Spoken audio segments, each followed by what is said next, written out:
These are the Ponzi Papers. The Ponzi Papers are 26 articles written by investigative journalist Max Azzarello, who tragically passed away April 19th, 2024. Well, these are actually starting to get pretty interesting. In the last article, Max exposed Tom Hayden of the Chicago 7 as being on Rob Lowe's sex tape.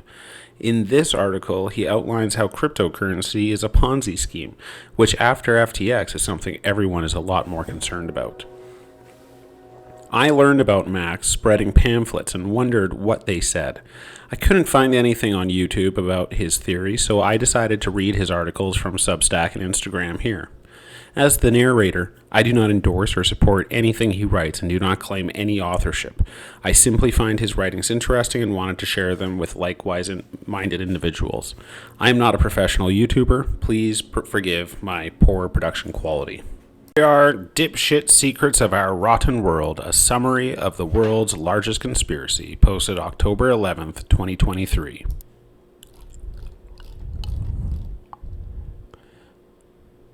Cryptocurrency is a Ponzi scheme. When first researching the SVB collapse, we found several clues that pointed to cryptocurrency, which is what threw the researchers into the rabbit hole. Silvergate Bank, which was used almost exclusively by the crypto industry, collapsed days prior to SVB. The word cryptocurrency shows up 42 times on the 2023 financial crisis Wikipedia page, which suggests that it may have something to do with crypto. Peter Thiel, whose venture capital firm Founders Fund started the bank run, is a longtime crypto promoter. He gave the keynote speech at the 2022 Bitcoin conference, for instance. While people in the media were blaming regional banking for the financial crisis, we found that several of the most alarmist voices had previously promoted cryptocurrency. Former Federal Reserve Governor Kevin Warsh wrote an article called "The U.S. Needs Economic Regime Change" in the wake of the SVB collapse and had promoted Bitcoin here, for example. From there, we combed through all the founder fund's investments to get a sense of what they were doing with cryptocurrency. A huge break was discovering partner Napoleon Ta's role as the company's crypto expert, then following his actions and his family trust, CN2T Capital, LLC. In brief, cryptocurrency was planned and created intentionally as a global decentralized Ponzi scheme out of a Stanford University where Thiel attended. Through crypto company Polychain and its ecosystem funds, several associates of Founders Fund invested in blockchain tech for the express purpose of 1. Using zero-knowledge proofs to allow blockchain transactions to be hidden. 2. Using Layer 2 technology to move assets from public to private blockchains and vice versa. 3. Building a high-frequency trading network via Napoleon Ta's Tagomi systems. With all of the above, they were able to secretly funnel out all of the cash that was invested in cryptocurrency and or shuttle crypto assets across different exchanges. Important documents include the Summer Highlands Ltd. SEC registration, a very shady registration for an offshore company using tax loopholes to create an offshore exchange of unregulated securities. This appears to be an early dual cryptocurrency exchange in the British Virgin Islands and China. Greenhouse versus Polychain, a very informative lawsuit. Polychain's management effectively stole SAFTs, a crypto derivative asset, from its partners and on behalf of mysterious and powerful associates. At nearly the exact time, Orchid Labs, which Polychain and other related Silicon Valley VCs backed, reported a SAFT offering with the SEC. This suggests possible theft to hide provenance. Clinkle, a bizarre failed startup that Thiel invested in. They had the largest seed funding round in VC history, promising mysterious sound-based payments technology. The tech never came to light, and the company went up in smoke due to well-publicized unforced errors. Along with the big Silicon Valley names, investors included Richard Branson, Ross Perot Jr., StartX.com, a Stanford University investment fund, and multiple Stanford professors. Westpac, offshore bank accounts in the Cook Islands. One of the investors in Clinkle was Stanford professor and Westpac Bank CEO, Robert Joss. This is his only case study, and it appears to be a criminal recruitment document looking for Stanford students with no ethical qualms and unregulated offshore banking. Affirm Holdings SEC Investors' Rights Agreement. Affirm is a PayPal spin-off whose stock has long trended towards zero and appears to be used to move their money into the crypto Ponzi pool. This investors list includes some of the richest and most powerful people on the planet who are seemingly losing their money. Starkware Investors List. This Israeli crypto company investors list includes virtually all the big names in Silicon Valley, highlighting just how many have gotten into the crypto theft bonanza. On that note, there is fundamentally no difference between Bitcoin and any other altcoin cryptocurrency. It appears that the smaller Stanford plus Harvard plus Silicon Valley crew were the original investors. Then others in their network saw how much money they had stolen with Bitcoin, and they all flooded into the space with more and more altcoins. They are positioned as alternatives, but they're all the same Ponzi scheme. Additional information such as damning Bitcoin volume anomaly is found in the Ponzi Papers Part 4.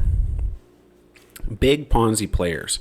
Notably, a super deluxe trillion-dollar Ponzi industry doesn't arise out of nowhere. Cryptocurrency was built on top of networks of existing Ponzi scheme operators who had grown larger and larger. For more details on what Ponzi schemes entail, we recommend the Wikipedia page, which provides an excellent overview.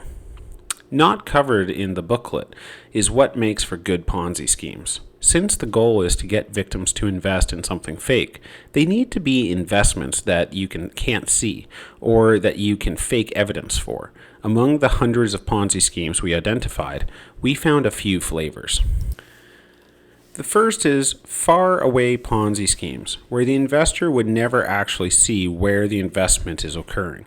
Examples include offshore drilling, which was a favorite of Thiel's early VC funds, mining for rare earth metals in remote locations, or seasteading, another Thiel favorite, where they sold libertarians on the idea that they would build man-made islands in international waters away from evil government regulation.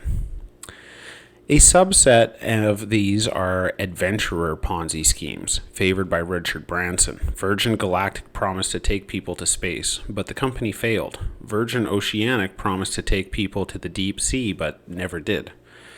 While we're on Branson, huge shout out to Virgin Cola, whose obvious Ponzi caffe helped crack the code. A Coca-Cola executive feared Virgin Cola and bribed convenience stores not to carry it. Since reportedly Virgin Cola couldn't compete with that subterfuge and went bankrupt. Afterwards, the Coca-Cola executive was rewarded with a position at Virgin Group's account manager. Bullshit science Ponzi schemes. Since they focus on speculative technology, they always have a justification when the investment fails. Theranos would be a good example, except her billionaire investors were in on it. This was the crux of Jeffrey Epstein's program for evolutionary dynamics at Harvard University, which he promoted via Scientific American magazine. There are countless examples on StartX.com, an 8 billion Ponzi factory out of Stanford. Theranos-like companies that promise fantastical diagnostics with a drop of blood, retinal scans, and breath inhalers that do the same. Manufacturing made out of thin air, and Tombot, a poorly disguised puppet that promises AI-powered therapy for elderly dementia payments. I suppose that's supposed to mean patients. Elon Musk has his own example with Neuralink, which promised sewing computer interfaces into the brain, which I believe has happened. More recently, Stanford alum and crypto AI guru Sam Altman has offered the absurd claim that his WorldCoin project will provide universal basic income cryptocurrency through the mysterious power of a retinal scanning orb. Richard Branson, his career has been littered with Ponzi-shaped failures, but he's made billions nonetheless. We've got a list of several here. The Clintons. We've got a breakdown of the Clintons' Global Initiative crypto connections here, written in code since the original post got removed. If you Google any other speakers at Clinton Global Initiative along with the words blockchain or crypto, you'll likely find many more crypto connections. Notably, many of these people work in the government and nonprofit industries, which helps highlight just how rampant this Ponzi theft has spread. As mentioned, Jeffrey Epstein allegedly co-founded Clinton Global Initiative, which helps explain why Bill Clinton had flown on Epstein's planes dozens of times. The purpose of so many charities associated with the mega rich and powerful is international laundering. They're investing billions in organized crime networks under the guise of goodwill, because Ponzi schemes require a pool of cash on hand to pay out investors whenever they sell their assets. The vast majority of this cash was used to seed crypto liquidity pools in various exchanges. These investors would expect to lose their money, but would later receive huge returns elsewhere when victims' cash gets stolen out of the crypto exchanges. See effective altruism for an entire cottage industry out of Silicon Valley that is used to justify mega donations for this purpose. Notably, Sam Bankman-Fried's mother, Stanford professor Linda Fried, is a huge proponent. Ross Perot. While we have less information on older companies, his electronic data system stock had one of the largest rises and then a sudden collapse, giving Perot the world record for most money lost in a single day. Beyond that, his role in the criminal network becomes clear once we know that George H.W. Bush and Bill Clinton were on the same side. Perot ran a third-party candidate in 1992 to take votes away from Bush and give Clinton the victory. And as mentioned, his son was one of the big-time investors in Clinkle, which was one of the first money laundering fronts of this for cryptocurrency. Mark Cuban, along with buying Perot Systems, Cuban has been a huge proponent of cryptocurrencies. Elizabeth Holmes. Her story is well known, except that her investors were in on it, which we can tell through the repetition of the scam from Clinkle with the companies out of Stanford. The fact that all of her investors have gotten much richer and that she recently got a puff piece written about her in the New York Times. Notably, her father was an Enron executive. Secret kleptocracy. You already have a sea of evidence that our society has not functioned at all like our representative democracy since 1989, which we've put together here. You can find Bill Clinton's 1988 DNC speech here. The Rob Lowe sex tape is notable because it was filmed at the same event days before. Lowe was there in support of Dukakis and includes a clip of Lowe meeting with Tom Hayden of the Chicago 7. From that, we know it's political blackmail. For a detailed write-up on this speech, see our long-form essay here. In a nutshell, the evidence in the speech includes the early reference to Clinton getting excited that Dukakis is squeaky clean, the odd reference to Mike and Kitty Dukakis being different as black and white, but that soon we'll see that Kitty Dukakis is a wonderful role model for all the country's children. The bizarre anecdote where he brags about boys from the Ozarks running a crack ring into Detroit. The fact that when taken as a whole, the speech makes no sense whatsoever unless it's a mob boss slyly admitting to blackmail. For more on Bush passing Clinton torch, we recommend Ghost Stories for the End of the World, Arkansas episodes. We also recommend the entire Octopus series for an excellent account of Danny Casolaro and the Inslow affair. The Ponzi Papers' dipshit secrets research is the best validation of the theories of a criminal deep state that Casolaro called the Octopus. Kafabe.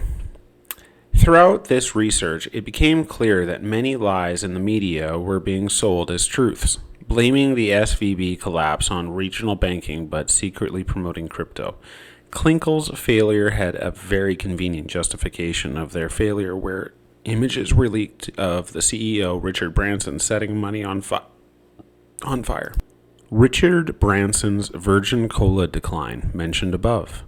All of the political debates, press conferences, and social media posts where these secret con artists' allies attack one another. For instance, Elizabeth Warren was taking a progressive stance against Elon Musk, but her Harvard connections make clear that she is in the same crime crew. As mentioned, these lies are necessary for Ponzi schemes. Otherwise, the Ponzi nature would be obvious. Intuit, which invested in crypto via Affirm Holdings, has two notable bits of kaffabe.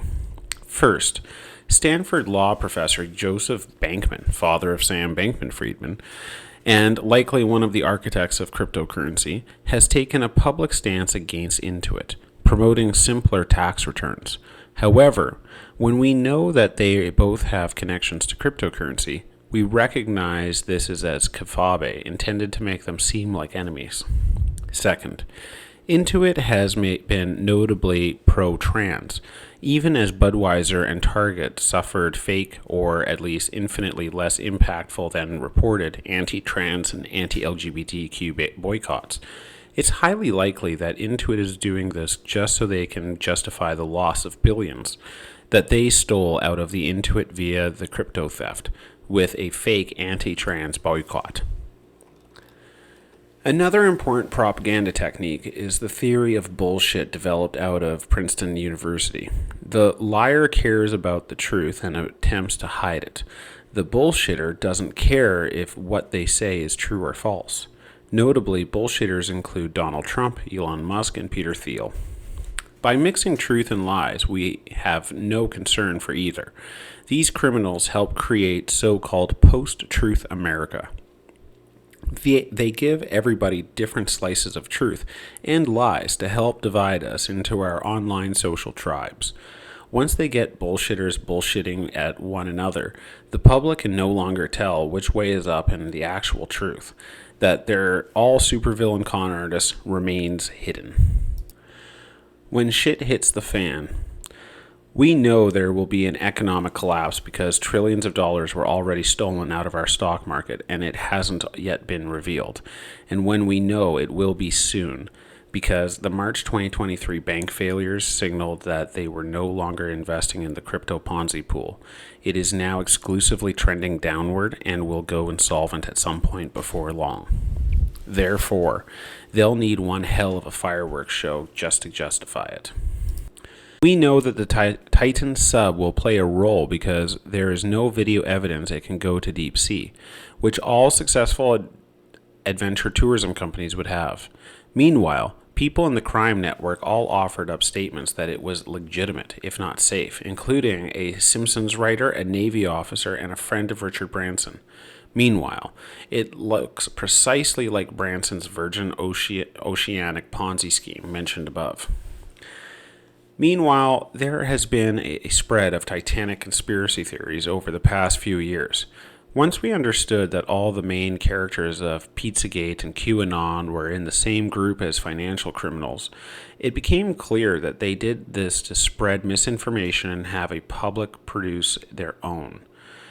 It's why the media reportedly promoted these theories, even as they cast doubt on them. The Titanic conspiracy theories appear to be setting up a bizarre geopolitical event at the location as part of some larger attack. So people will latch onto these bunk theories in search of explanations. Because so many Silicon Valley companies have been used to funnel out cryptocurrency, as evidenced by chasing their fund and looking at their Ponzi-shaped stocks, we can expect several of these companies to collapse completely. Musk appears to have been running Twitter into the ground since the day he bought it. This would have the added benefit for the criminals of shutting down social media communication channels completely. Additional clues for a mass blackout include the Metcalf sniper attack, a highly professional 2013 attack on a power substation, and a flurry of news articles warning of a potential mass blackout from a power grid attack. Crime schools. The New York University, Political revenge killings are covered here. Evidence of a cover-up in the deaths of two New York University students in Puerto Rico shortly after the SVB bank failure. They were killed by an unknown party when they reportedly got stuck in random crossfire, and a 3-second video clip was presented as strong evidence in the media. Meanwhile, New York University President's Global Council appears to be functionally identical to the Clinton Global Initiative, a thinly veiled international money laundering operation conceived by the Chandrika Tandem, wife of Ponzi financier Rajan Tandon. Evidence for a blackmail ring includes a statistically massive number of student suicides listed here. There are several online documents that mention snooker, but are secret references to blackmail. An example of thieves can't. This may sound far-fetched on its own, but these documents were found on websites connected to cryptocurrency and other Ponzi scheme websites. With this in mind, here we have a strange biography of snooker player Steve Davis that matches perfectly to the story of Jeffrey Epstein, when we know that snooker equals blackmail and poker equals Ponzi schemes and online poker equals cryptocurrency. In that light, we can identify Louisiana Snooker Club as New York University, where Epstein attended college before being whisked away to the Dalton School, where he was hired by a CIA OSS officer. Lusania is Lucky Luciano's birth name, and it suggests that New York University inherited Luciano's blackmail ring from his mob headquarters just down the street.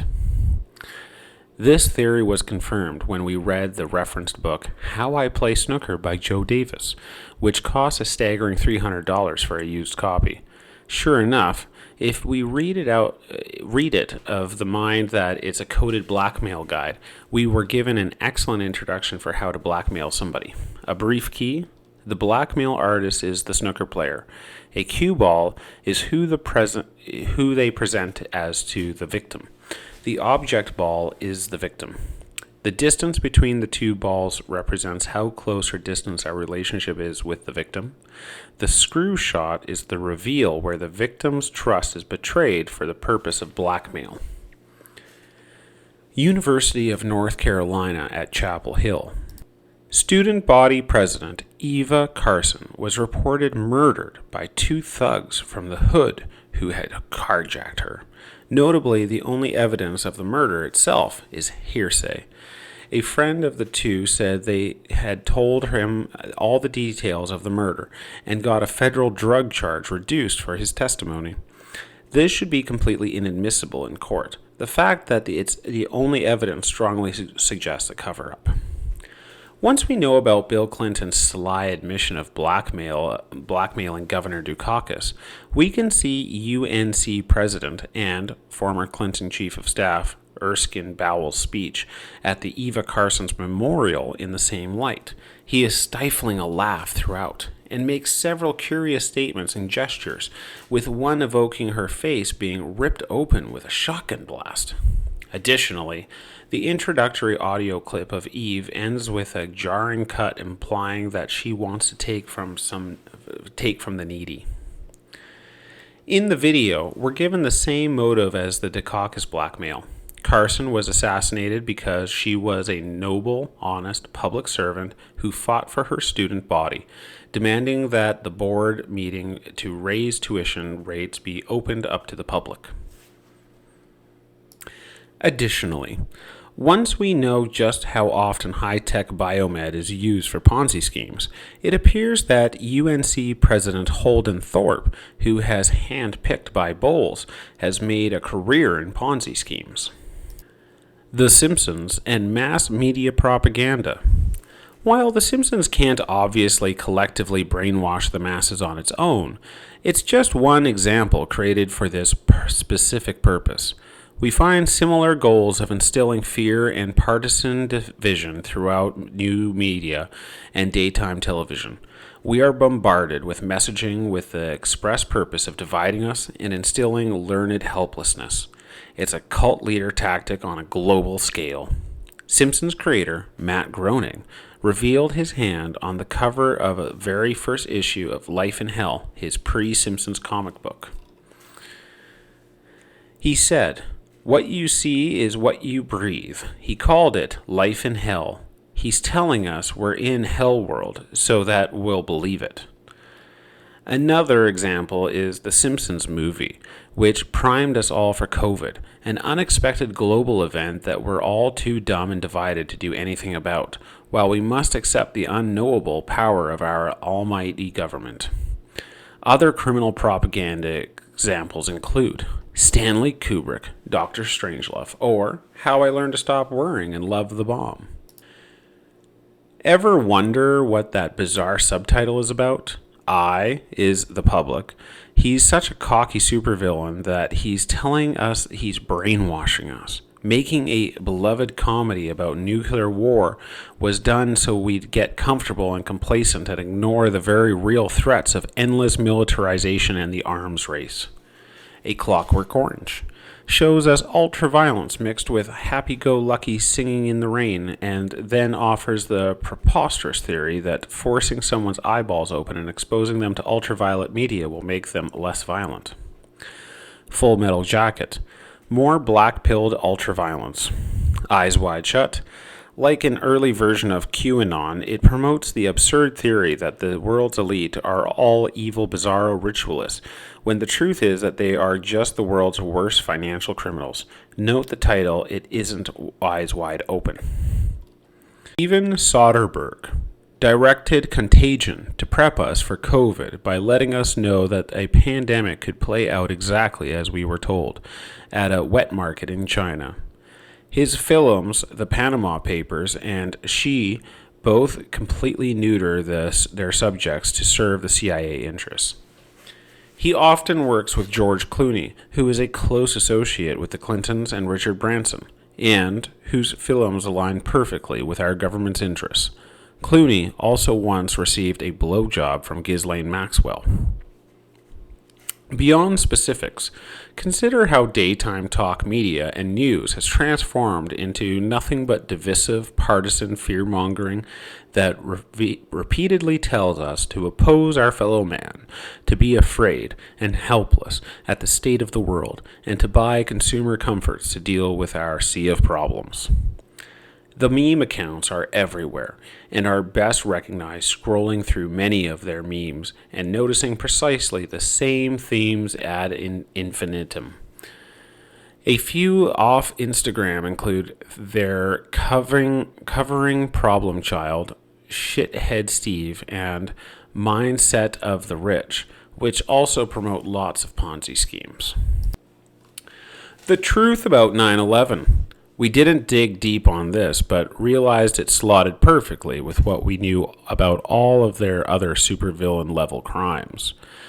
Epstein's Bush painting features a child George W. Bush having knocked over 2 Jenga towers with a paper airplane. It was one of just 2 paintings left in his $70 million townhouse after his arrest, despite the fact that he would have had much more art.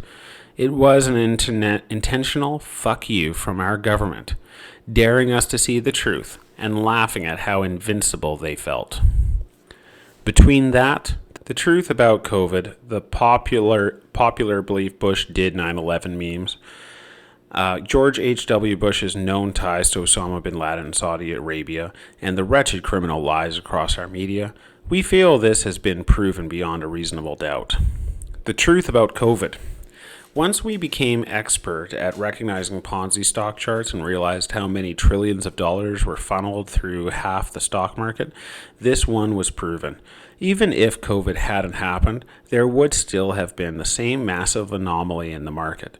An explanation was required, so they cooked up COVID.